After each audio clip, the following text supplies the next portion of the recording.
Assalamualaikum warahmatullahi wabarakatuh. Hai, ketemu lagi bersama saya Diah Wijayanti dari kelas non reguler semester 2 STIE Kuala Kapuas. Baiklah, saya akan membacakan tugas baca dari buku Madilog karya Tan Malaka bab 2 yang bertemakan filsafat. Dalam bab ini Tan Malaka mengkritik bagaimana cara berpikir mistik dan mitologis yang masih kuat mencengkram masyarakat Indonesia pada saat itu. Ia menyatakan agar akar dari kemunduran bangsa terletak pada kebiasaan berpikir yang tidak rasional, penuh tahayul dan kepercayaan pada kekuatan goib. Ia menyebutkan bahwa cara berpikir ini sebagai mistik otomatis atau kepercayaan yang membuta pada kekuatan luar diri manusia seperti roh, dewa, dan nasib yang dianggap menentukan segala hal yang hidup.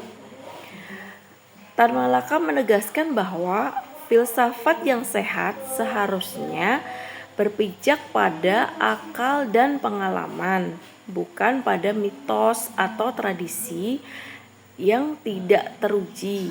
Ia mengajak untuk meninggalkan suatu kebiasaan yang berpikir mistik yang tidak kritis dan beralih pada metode berpikir yang ilmiah, logis, yaitu berpikir yang berdasarkan data, sebab akibat, dan penalaran yang masih masuk akal.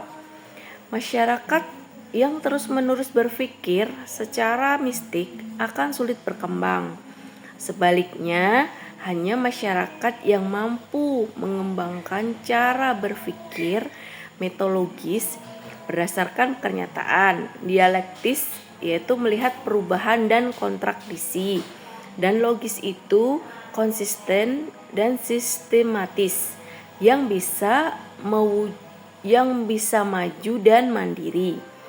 Tan Malaka menyindir kebiasaan menyembah atau terlalu memuja pemimpin, gelar atau leluhur secara buta, seakan-akan mereka itu seperti dewa ruh. Ia menyatakan kebiasaan itu merupakan warisan dari masa kejayaan dan feodalis yang harus ditinggalkan. Manusia harus dipandang sejajar dan kebenaran harus diuji berdasarkan logika dan bukti, bukan karena siapa dan mengatakannya.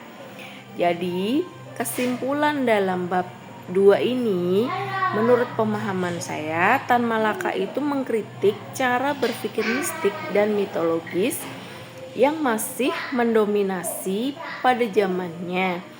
Ia menilai bahwa kebiasaan berpikir berdasarkan tahayul, mitos, dan kepercayaan gaib seperti roh, dewa menyebabkan keterbelakangan bangsa. Ia mendorong perubahan cara berpikir yang ke arah yang lebih rasional, ilmiah, logis, berbasis pada kenyataan, materialisme, perubahan dan kontradiksi, dialektika, serta penalaran yang masuk akal ataupun logika. Menurutnya, dengan berpikir secara ilmiah dan kritis, masyarakat itu bisa berkembang dan mandiri. Ia juga menolak pemujaan batu terhadap tokoh atau gelar, serta menekankan bahwa kebenaran harus diukur dari isi dan logikanya, bukan dari siapa yang menyampaikannya. Jadi demikianlah pemahaman saya dalam bab ini. Mohon maaf apabila ada perkataan yang kurang berkenan dalam penyampaian saya ini. Wassalamualaikum warahmatullahi wabarakatuh. Terima kasih.